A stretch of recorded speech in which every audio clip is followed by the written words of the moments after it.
मुंबई के Kurar police station में Bharatiya Janata party की पूर्व नगर सेविका ने एक अपंग परिवार के खिलाफ झूठी छेड़छाड़ का मामला दर्ज करा दिया। अब झूठी इसलिए कि जब एक महिला 2500 कार्यकर्ता के साथ घर घर अभियान चला रही हो, इस अभियान में एक अपंग परिवार क्या उस महिला के साथ छेड़छाड़ कर सकता है? ये बड़ा सवाल है। लेकिन उसके बावजूद उस गरीब परिवार के ऊपर दबाव बनाकर झूठी एफआईआर कराई गई और इसका जीता जागता नमूना भी वहां के स्थानिक लोगों ने बताया। यह वह तस्वीरें हैं जहां पर घर घर अभियान के तहत भारतीय जनता पार्टी की वह नगर सेविका गई थी। लेकिन क्या कुछ हुआ? 26 जनवरी को डीजीएस बिल्डिंग, साथ डीजीएस का ऑफिस था, उसमें मीटिंग रखा गया था एरिया का बिल्डर का। 100-150 लोग रहे होंगे, जो भी गिनती तो नहीं किया था। मेरे लड़के ने पात्र का बात किया बिल्डर से, तो पात्र का बोलने के बाद लड़के ने बोला 15 साल तो हो गया, कब बनेगा? तो इतने में अजय यादव करके जो आए और लड़के कॉलर पकड़े, एक झापड़ 2 झापड़ मार दिए। और फिर मैं लड़के की तरफ घूमा तो इधर से किसी ने बोला कि दोनों को बाहर निकालो, बेवड़ा मार के आए। 26 जनवरी फ्राइडे का दिन था, उस दिन दारू कहाँ मिलता है? इसका कोई एविडेंस नहीं दिया गया। मेरे बच्चे पे कंप्लेंट किया गया। फिर कल जो है गली में, कल मतलब 5 तारीख 6 तारीख को अजय मिश्रा और ज्ञान मूर्ति का वाइफ संगीता जी एरिया में घूम रहे थे। मैं ऊपर था महलिए पे, मेरा लड़का भी महलिए था, मेरी वाइफ नीचे सीढ़ी के पास बैठी थी। तो मेरी वाइफ पूछी ये क्या है अजय यादव से। अजय यादव ने बोला तुम्हारा कुछ मतलब नहीं है, तुमसे कोई काम नहीं है। मेरी वाइफ को धक्का दे दिया। इसके बाद मेरे लड़के ने ऊपर से नीचे उतरा और लड़का बोला ये आया कैसे मेरे घर पे, क्यों आया? 26 जनवरी को जब उसने मारा था तो उसको मेरे घर पे तो आना नहीं चाहिए था। वो और 2-4 रूम आगे पीछे हो गया होता। 5-6 जन थे, 10 जन, तो और 5-6 रूम आगे पीछे हो गया होता। मालूम था उसको कि लड़के को मारा हूँ। अभी 8 ही 9 दिन हुआ है। 144 का नोटिस भी दिया गया था कि अजय यादव को मेरे लड़के के आसपास नहीं रहना है। फिर भी वो मेरे घर पे आया। ज्ञान मूर्ति और अजय यादव, ये तीनों जन को शायद 144 का नोटिस दिया गया था। इसके बावजूद अजय यादव मेरे घर पे आया। वो चाहता, झगड़ा नहीं होना चाहता तो 4-6 रूम आगे पीछे रहता था। बाकी उन लोग के साथ 8 जन 10 जन थे। जानबूझ के कल की झगड़ा की गई और मेरे बच्चे पे कुछ धाराएं लगाई गई और झूठा लफड़ा लगाया। मेरा वाइफ भी था, मेरा बच्चा भी था, मैं भी, कि संगीता जी के साथ कोई छेड़खानी किया। भारतीय जनता पार्टी घर घर के प्लानिंग के इंतजाम में आया है और इसमें मेरे लड़के का मेरा इस्तेमाल किए। मेरा बेटा महलिए था, मेरी वाइफ नीचे सीढ़ी पे बैठी थी। अजय यादव ने मेरी वाइफ ने पूछा क्या है ये सब, तो बोले तुमसे कुछ मतलब नहीं है, और मेरी वाइफ को धक्का दिया। फिर मेरा लड़का ऊपर से चिल्लाते हुए आया। बाद में मैं लुंगी डाल के तब नीचे उतरा। अपंग आदमी हूँ, मैं नीचे उतर रहा था तो अजय यादव ने इसके पहले मेरी वाइफ को धक्का दे चुका था और मुझे भी न्याय चाहिए। मैं संगीता जी का मेरे ऊपर एफआईआर हुआ, हमारा तो एफआईआर कोई लिया ही नहीं। मारे मेरी वाइफ को, और मेरा औरत और मैं और मेरा बच्चा सब लोग साथ में थे, और संगीता जी के साथ कम से कम 20 जन रहे होंगे। तो कहाँ से लोग छेड़खानी करेंगे? बाप भी है वहीं, बेटा भी है, पत्नी भी है, और संगीता जी आई तो 20 जन के साथ थी, और कौन उनके साथ छेड़खानी करेगा? झूठा ही मेरे ऊपर कंप्लेन मेरे बेटे किए हैं और मेरा एफआईआर नहीं लिया गया, उल्टा उन्होंने एफआईआर हमारे पर कर दिया छेड़खानी का। मैं न्याय चाहता हूँ कि उनका एफआईआर लिया गया तो हमारा भी लिया जाए।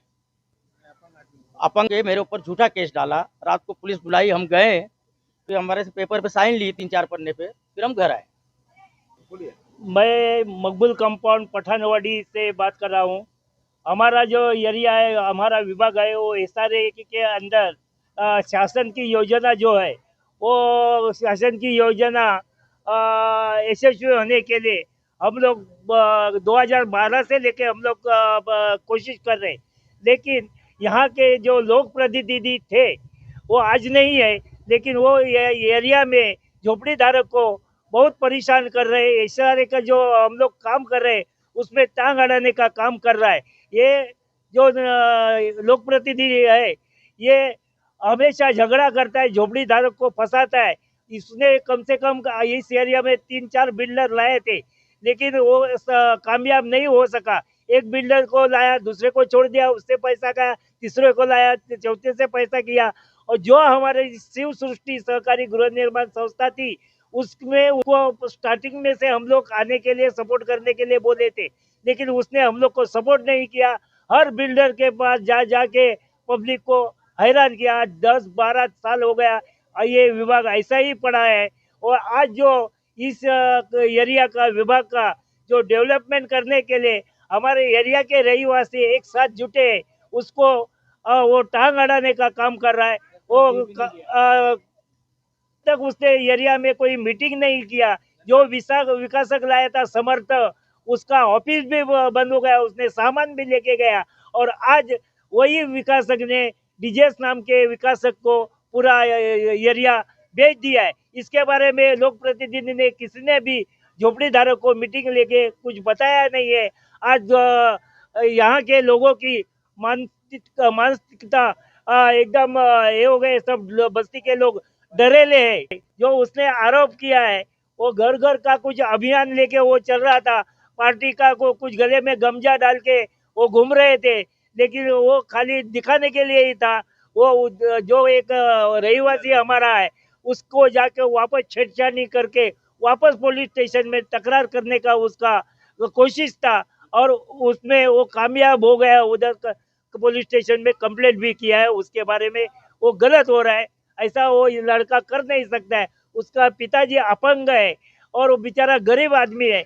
उसने यही पूछा कि मैं पात्र है क्या, तो उसको वो कुछ जवाब नहीं दिया। तुम्हारा रूम गया तेल लगाने, हमको वो देखने का नहीं, ऐसा कुछ बात किया। हम लोग अभी मोदी जी का जो प्रचार निकला है, लोकसभा का चुनाव है, तो मोदी जी का आह्वान है कि पूरे देश में घर घर चलो अभियान चल रहा है। तो हम लोग अपने मकबूल कंपाउंड में विश्वकर्मा चाल, हाँ, तो हम लोग करते करते वहाँ तक पहुँचे। तो वहाँ पे जैसे ही पहुँचे तो मोस्टली हम लोग को कुछ मालूम नहीं था। हम लोग तो एक छोटे बच्चे का हम लोग बाइट ले रहे थे कि मोदी जी ने देश के लिए क्या किया है। तो उसमें राजेश नाम का एक लड़का आया, जिसको क्या नाम है, राजेश, वो आया और सीधा अजय, मेरे वार्ड अध्यक्ष जो है, उनके अंग पे चढ़ने लगा। फिर हम लोग बोले क्या हुआ क्या हुआ, तो हम लोग को एकदम धक्का मारा, साइड में किया महिलाओं का, इसको धक्का मारा, इसका मोबाइल गिर गया, ऐसा धक्का मारा। बोला कि तुम्हारी हिम्मत कैसे हुई इस गली में आने के लिए। अभी मोदी जी का प्रचार है, इसको तो कोई रोक नहीं सकता। और गली किसी की, तो किसी का अमानत तो है नहीं, गली तो है, सब आएंगे। बोले अभी दूसरी बार तू दिखा ना तो तेरा टांग तोड़ दूंगा, ऐसा उन्होंने बोला। तो मैंने बल्कि उनको बोला, अजय को बोला कि कोई कुछ नहीं बोलेगा, क्योंकि हम लोग प्रचार के लिए निकले हैं, इसका क्या मकसद हो मालूम नहीं, हम लोग आगे चलते हैं। फिर हम लोग आगे बढ़ने लगे तो पीछे पीछे वापस आने लगा, फिर गाली गलौज, गंदी गंदी गाली गलौज करने लगा। हम लोग महिला लोग थे, हम लोग के हाथ पे ऐसे करके हाँ, हम बोले कि चलो, दूसरों को हम लोग पत्रक दे रहे थे, हमको भाई फोटो निकालो, हम लोग आगे निकलते।